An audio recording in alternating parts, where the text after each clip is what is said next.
Hello everyone, I'm Shakti. First of all, welcome to in my class. இந்த வீடியோல நம்ம ரொம்ப சிம்பிளான English to Tamil question words வந்து தெரிஞ்சுக்கலாம். ஓகேவா?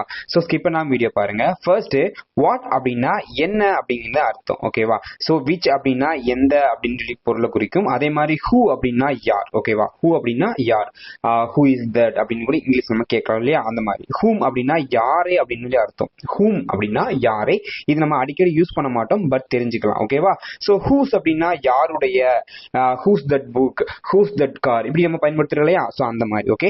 ஹவ் அப்படின்னா எப்படி, இதெல்லாம் நம்ம அடிக்கடி பயன்படுத்துறோம். How are you, how about you அப்படின்னு நம்ம இங்கிலீஷ் வார்த்தை கேட்கிறோம் இல்லையா? ஸோ அதுக்கு நம்ம ஹவ் அப்படின்ற வேர்டை வந்து பயன்படுத்துறோம். ஓகேவா? ஒய் அப்படின்னா ஏன், ஒய் அப்படின்னா ஏன் அப்படின்னு நம்ம சொல்லலாம். ஓகே. ஸோ அதே மாதிரி வேர் அப்படின்னா எங்கே அப்படின்னு அர்த்தம். Where you from, where the book is present now, அந்த மாதிரி கேட்கிறோம் இல்லையா? அந்த புக் எங்க இருக்கு இப்ப, அந்த மாதிரி கேட்கிறோம் இல்லையா? அதுக்காக நம்ம வேர் அப்படின்ற வார்த்தையை வந்து பயன்படுத்துறோம்.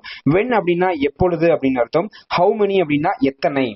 How many times you are studying, எத்தனை தடவை நீ படிப்ப. ஓகேவா? So how many times you are eating, எத்தனை தடவை நீ சாப்பிட்டு இருக்க அப்படின்னு சொல்லி கேட்கறோம் இல்லையா? அதுக்கு தான் நம்ம ஹவு மெனி அப்படின்ற வார்த்தையை பயன்படுத்துறோம். ஹவு மச் அப்படின்னா என்ன தமிழ் அர்த்தம் வரும் அப்படின்னு உங்களுக்கு தெரிஞ்சுன்னா கமெண்ட்ல சொல்லுங்க. ஓகேவா? ஸோ இந்த வீடியோ பிடிச்சா சப்ஸ்கிரைப் பண்ணி ஃபாலோ பண்ணீங்க, அப்பதான் எனக்கு ஒரு மோட்டிவேஷன் கிடைக்கும். Okay, thank you friends.